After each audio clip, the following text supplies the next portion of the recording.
Good morning students. Today we are going to discuss about the metrology. The word metrology is derived from two Greek words such as metro, it means measurement, and logy, it means science. Means metrology is nothing but the science of measurement. It includes linear measurement as well as angular measurement with high accuracy. Metrology needs precise measurement and use of apparatus to obtain the required accuracy. During the manufacturing of any component, it is necessary to inspect it at each stage and to ensure that the component being produced is within the permissible limit. For this purpose, measuring methods are used. Now we will discuss about the objective of metrology. To ensure the uniformity of the measurement, to develop methods of measurement, to analyze the accuracy of methods of measurement, to minimize cost of inspection, to facilitate comparative evaluation of newly developed products or process, to help decision maker to take decision about defective parts and to maintain a customer relationship. Next point is standard. What is standard? Standard is nothing but something that is set up and established by an authority as a rule of the measured of quantity, weight, extent, value or quality. Next, we will discuss about the development of standard. First, material standards are developed. Why these standards are developed? Because the need for establishing standard of length was arise primarily for determining agricultural land areas and for the erection of buildings and monuments. The earliest standard of length was established in terms of parts of human body. The Egyptian unit was called as cubit. It was equal to the length of forearm. Rapid advancement made in engineering during 19th century were due to improved material available and more accurate measuring techniques developed. It was not until 1855 that the first accurate standard was made in England. It was known as Empirical Standard Yard. The standard is made up of material and hence it is called as material standard. The first material standard, that is empirical standard yard. This standard is made up of 1-inch square cross-sectional bronze bar, that is 82% of copper, 13% of tin and 5% zinc, and it is 1838-inch long. The bar has two half-inch diameter and half-inch deep holes. Each hole is fitted with 1 by 10th inch diameter gold plug. The top surface of these plugs lie on the neutral axis of the bronze bar. The purpose of keeping the gold plug lines at neutral axis has the following advantages. Due to the bending of beam, the neutral axis remain unaffected. The plug remains protected from accidental damage. The top surface of the gold plugs are highly polished and contains 3 lines engraved transversely and 2 lines longitudinally. The yard is defined as the distance between two central transfer lines on the plugs when the first condition is the temperature of the bar is constant at 62 degree Fahrenheit and the second condition is the bar is supported on the rollers in a specified manner to prevent flexure. This standard was legalized in 1853 and remained legal standard until 1960. The second standard developed, that is International Prototype Meter. This standard was established originally by International Bureau of Weight and Measure in the year 1875. The prototype meter is made up of platinum iridium alloy in which 90% is of platinum and 10% iridium and having a cross section as shown in that figure. The upper surface of the wave is highly polished and has two engraved lines over it. It is inoxidizable and can have a good surface finish required for ruling good quality of line. The bar is kept at 0 degrees Celsius and under normal atmospheric pressure. It is supported by two rollers of at least 1 centimeter diameter symmetrically situated in the same horizontal plane. The distance between the rollers is kept 589 mm so as to give minimum deflection. The wave section chosen gives maximum rigidity and economy of costly material.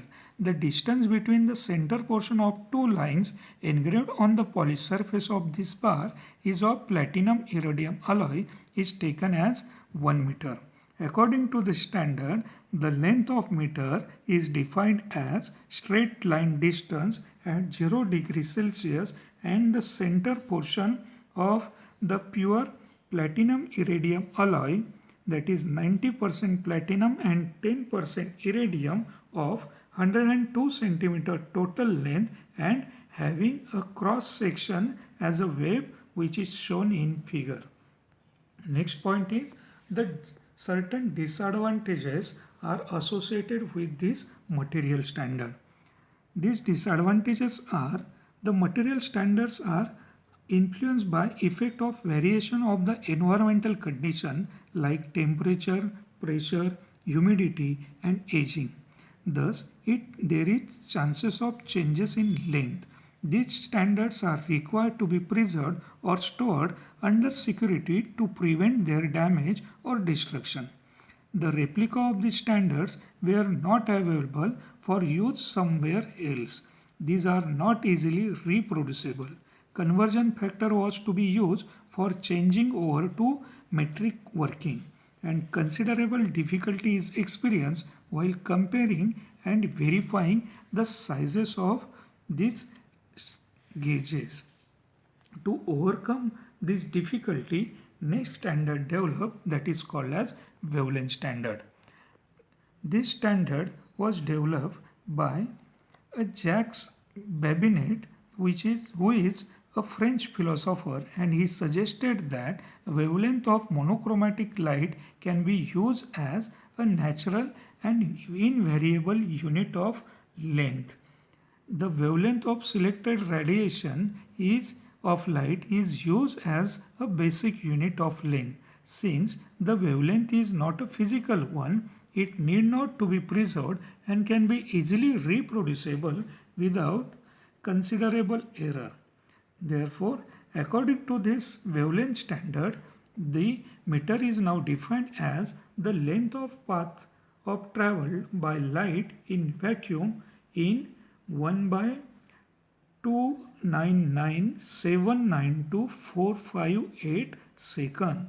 The light used is iodine stabilized helium neon laser. Now we will discuss about the advantages of this wavelength standard.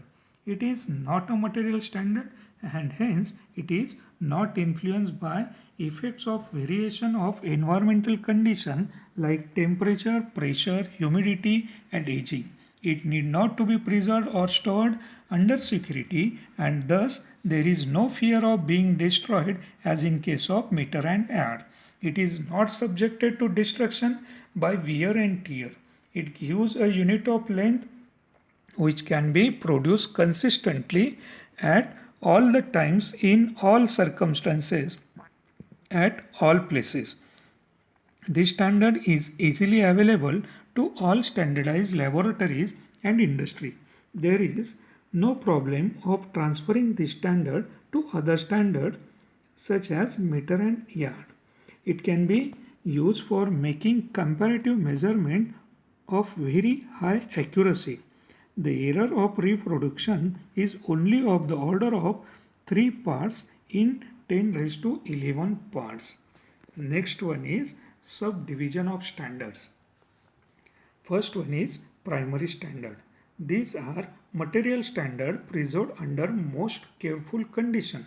These are not used for directly for measurement but are used once in 10 or 20 years for calibrating secondary standards. Example are International Prototype Meter and Empirical Standard Yard.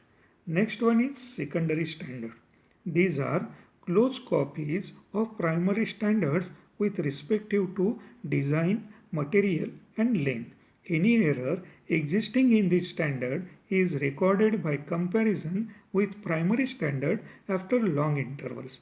They are kept at a number of places under great supervision and serve as a reference for tertiary standard.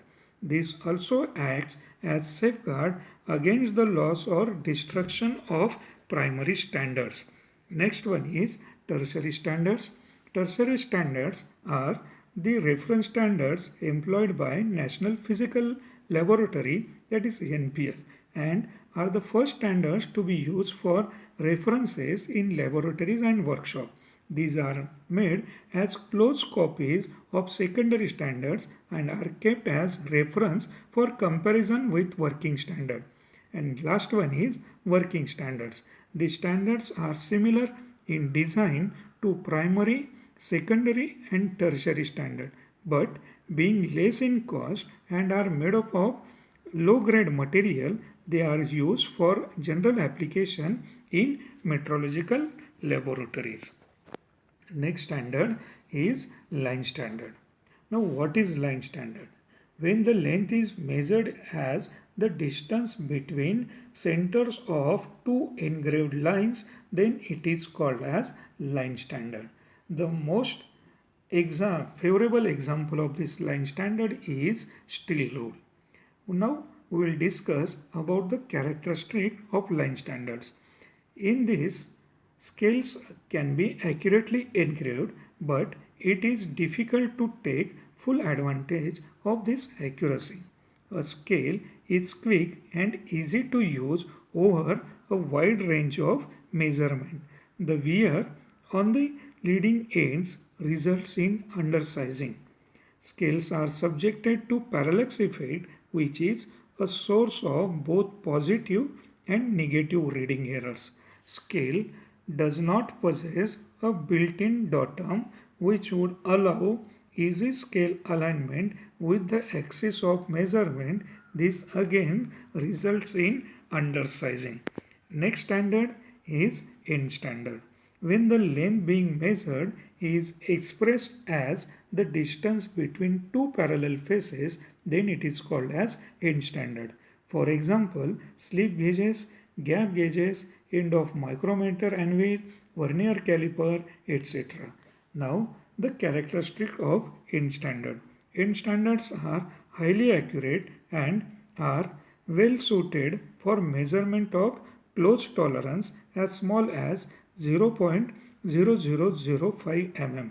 They are time consuming in use and prove only one dimension at a time. End standards are subjected to wear on their measuring faces.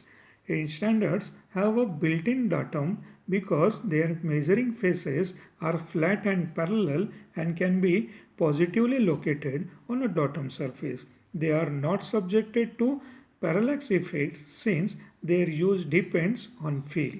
Group of blocks may be rung together to build up any length, but faulty ringing leads to damage. The accuracy of both end and line standards are affected by temperature change. Here we will discuss about various type of standards used in metrology. Thank you.